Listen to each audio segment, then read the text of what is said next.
It's a freezing, damp December morning in 1870.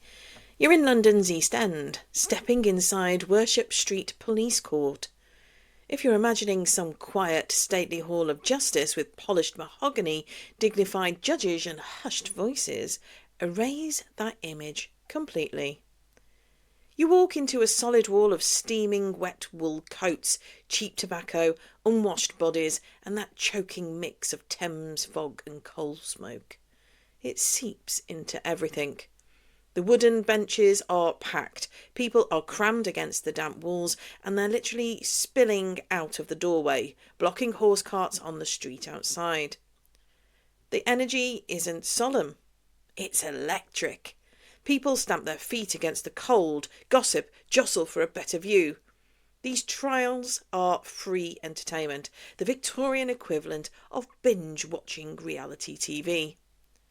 And on this particular morning, 3 women step into this rough, improvised theatre of justice, and they are about to expose something much bigger than their own case. The names are Elizabeth Brown, aged 22, Charlotte Quigley, aged 20, together with her mother, also Charlotte, aged 45. The records say that Elizabeth looks far older than her years, worn down by hardship. The charge facing them is, on the surface, almost laughably petty. They are accused of stealing several gross of buttons from a manufacturer named Mr. Williamson in Hackney. Now, a gross is an old measurement, 144 items. So several gross means hundreds, possibly thousands of individual buttons being smuggled out. But even then, to our modern ears, stealing buttons sounds like nicking paper clips from the office. Why on earth would 3 women risk a grueling Victorian prison over something so small and seemingly worthless? The answer is that we're looking at buttons with 21st century eyes. In the 1870s, buttons were a booming economy. Victorian clothing was covered in them. Heavy winter coats, waistcoats, shirts, gloves, boots, all fastened with buttons. There are no zips. Buttons were small, highly saleable units of commerce, and the industry was in the middle of a brutal transition. For generations, button making had been a skilled cottage industry. Think of intricate thread buttons made by hand in domestic workshops. By 1870, mechanism had crushed that world. Huge factories in places like Birmingham and London were stamping out metal, bone and shell buttons by the tens of thousands every single day. The product was now anonymous. Buttons moved in vast quantities from manufacturers to wholesalers to little shops and street barrows. Just a sea of tiny unbranded objects. And that anonymity is the key. A factory worker could scoop a handful of buttons off a table, hide them under a shawl or apron, and walk out at the end of a shift. Once those buttons were tipped into a box behind the counter of a small shop in Spitalfields, they became invisible, practically untraceable. No serial numbers on a bone button. In practice, stolen buttons could function almost like cash. When Detective Chapman of the WT Division eventually tracked down Elizabeth Brown, who, by the way, had left Mr. Williamson's factory a year earlier, she confessed immediately. Her explanation was stark. She said she had been driven to it by poverty. To understand the weight of that phrase, we have to zoom out to the East End in the 1860s and 70s. This area was reeling with economic disaster. Shipbuilding in the docks had crashed, throwing thousands of men out of work. The traditional silk weaving industry in Spitalfields was in terminal decline. Skilled artisans and labourers suddenly found themselves destitute, competing bitterly for whatever factory scraps remained. Behind the main roads, in places like Bethnal Green and Shoreditch, were maze-like courts and alleys of slum housing. Records describe 3, 4, even 5 families crammed into a single terraced house. Dozens of people relying on 1-yard standpipe of water and a single outside privy. People lived and worked in the same tiny unventilated rooms, washing, hanging from pulleys over the beds. For women connected to the button trade, this often meant piecework at home, carding buttons, literally sewing individual buttons onto stiff card for shop display, exactly as you might see in a craft shop today. It was monotonous, finger-pricking work in bad light for poor pay, calculated by the thousand. A 70-hour week might barely cover the rent on a damp room or a single loaf of bread. And remember, Elizabeth had lost her factory job a full year before her arrest. With no unemployment insurance, no welfare state, the distance between losing your job and facing starvation could have been measured in days.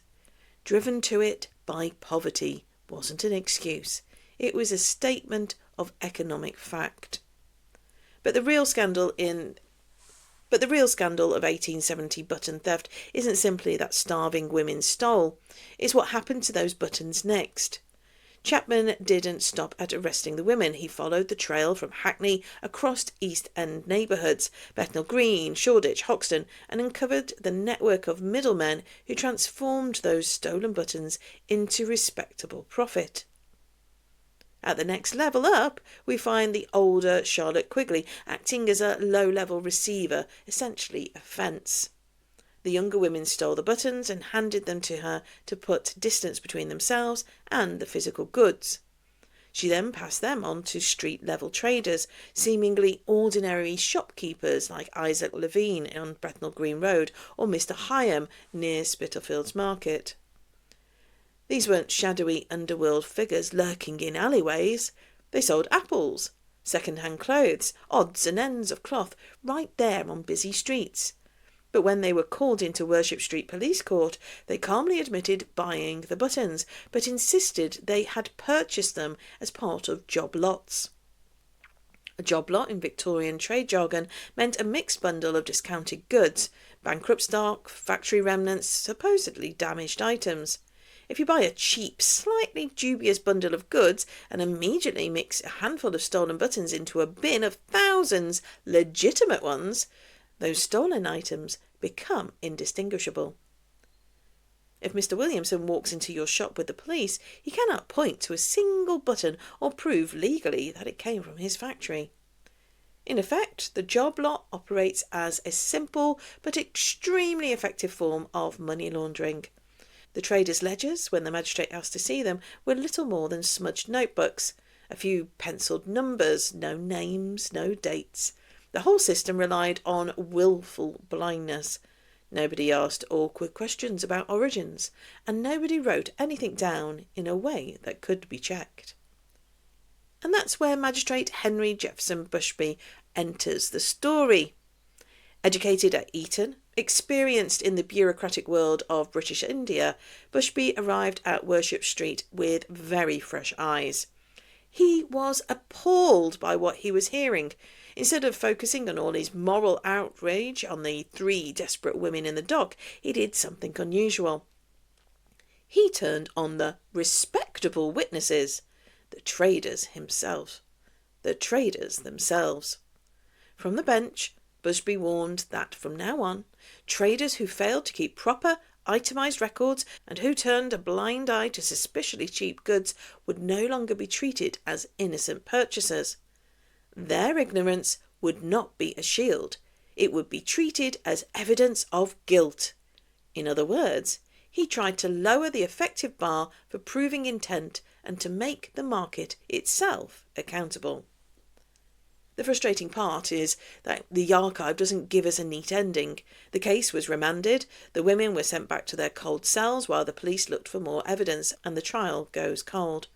We don't know whether Elizabeth or the 2 Charlottes went to prison or whether the shopkeepers really changed their behaviour. What we do see, though, is a rare attempt to target the engine of crime rather than its most desperate participants. Bushby recognised that imprisoning a starving woman does nothing to reduce theft if you leave untouched the comfortable traders who turn stolen buttons into profit.